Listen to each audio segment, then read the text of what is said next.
लोकमतचे वरिष्ठ उपसंपादक श्री रवींद्र देशमुख यांनी त्यांना मिळालेल्या पुरस्काराच्या रकमेतून 100 गरीब व्यक्तींना पुरणपोळीचे जेवण दिले.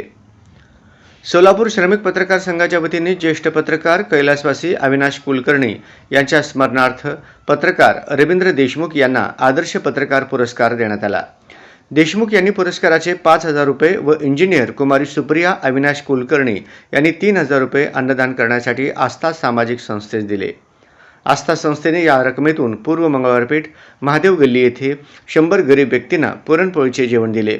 या प्रसंगी सामाजिक कार्यकर्ते श्री प्रशांत बडवे, नगरसेवक सात्विक बडवे, पुढारीचे आवृत्ती प्रमुख संजय पाठक, श्रीमती नीता कुलकर्णी, कुमारी सुप्रिया कुलकर्णी, पत्रकार रवींद्र देशमुख, पत्रकार संघाचे माजी अध्यक्ष दशरथ वडतिले, सामनाचे प्रतिनिधी भगवान परळीकर, ज्येष्ठ पत्रकार गिरीश गोरे, आस्था संस्थेचे अध्यक्ष आनंद तालिकोटी, कोषाध्यक्ष सुहास चंचुरे व संचालक देवीदास चेळेकर आदी उपस्थित होते.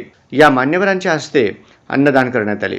कार्यक्रमाचे सूत्रसंचालन पत्रकार दशरथ वडतिले यांनी केले.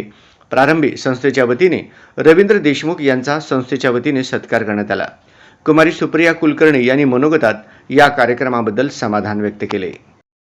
झालेला आहे आणि सगळे आपलेच लोक आहेत, त्यांना आपण गरीब म्हणतो, पण अन्नदान त्यांना गरम दिल्या इतका आनंद त्यांच्या चेहऱ्यावर दिसत होता आणि आपल्या भावना सुद्धा ते बोलून आपल्याला. आणि रवीच्या ह्या दातृत्वाची प्रेरणा घेऊन सुप्रियाने सुद्धा 3,000 रुपये दिले आणि एक चांगलं आदर्श निर्माण करणारं कार्य झालेलं आहे.